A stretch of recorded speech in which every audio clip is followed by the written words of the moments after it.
Hi everyone, and welcome to Jane Talks Buffy. We did it! We made it all the way to the end, covering 144 episodes. So before we celebrate the best and worst of the show with the Buffy Awards next week, we need to wrap up Season 7. We spent the whole season with human deaths outnumbering the vampires until the finale, where the sheer amount of uber-vamps shot the numbers into the stratosphere. In fact, the amount of humans, vampires and demons killed this season outnumber every other season, and this is the only season where we didn't have a death outside of the main 4 categories. If we add all seasons together, humans and vampires are pretty damn close, with humans just taking the top spot, and demons pull pretty high numbers too. Aside from transformations, everything else gets lost in the shuffle.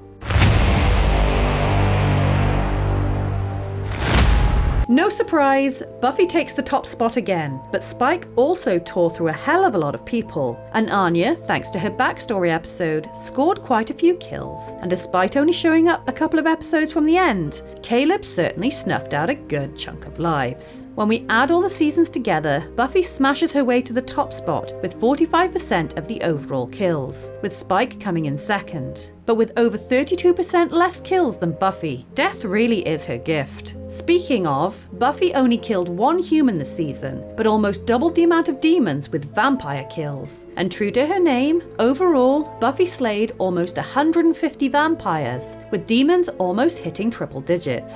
And the amount of humans she killed just passes 1%. I'm being generous awarding the first a single kill, because it did convince Chloe to shuffle off her mortal coil, otherwise it wouldn't qualify for the list at all. But geez, who would have thought Caleb would dominate this list? I mean, yes, he did blow up the Watchers Council, but still, I didn't remember him being so deadly. He takes up the same amount of pie as the Master, Angelus, the Mayor, Faith, Drusilla, and the First. Well, damn!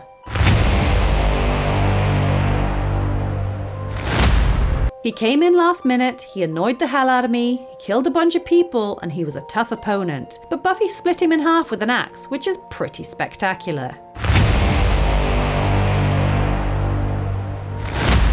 Her death was sudden and shocking, so perhaps not sad in the moment, but when you take into consideration her character growth, and Xander desperately searching for her in the rubble afterwards, it's pretty gutting. Season 7 is a tough one. I like Dawn, but she's not utilised. I love Giles, but they spend too much time with the could he be the first thing, so I'm gonna go with Vi, who is my favourite of the potentials. She's sweet, quirky, and pretty capable, killing 5 vampires during her time in Sunnydale.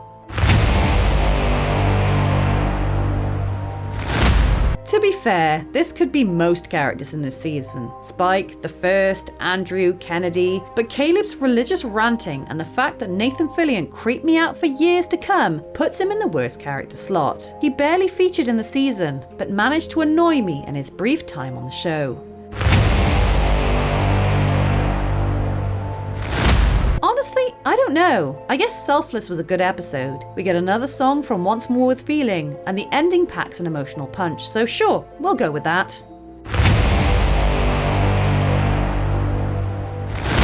To be fair, half the episodes could fill this slot, but I'll put Storyteller here, because Andrew's non-stop filming and narration were annoying, and it's the one I was most dreading coming into Season 7.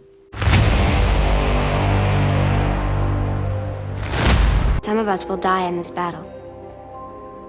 Decide now that it's not going to be you. After much deliberation, I've decided to put Season 7 at the bottom of the table, because while it had a good idea at the core, the villain couldn't do anything. A lot of the characters became more unlikable, there were too many potentials to actually care about, and the season could have been over and the First could have won if it had just unleashed the 4 uber-vamps it had, all the Bringers, and Caleb on the potentials in one go. There was no reason for it not to do so, other than plot, so it made the season long and kinda dumb, which couldn't be saved by a kick-ass finale.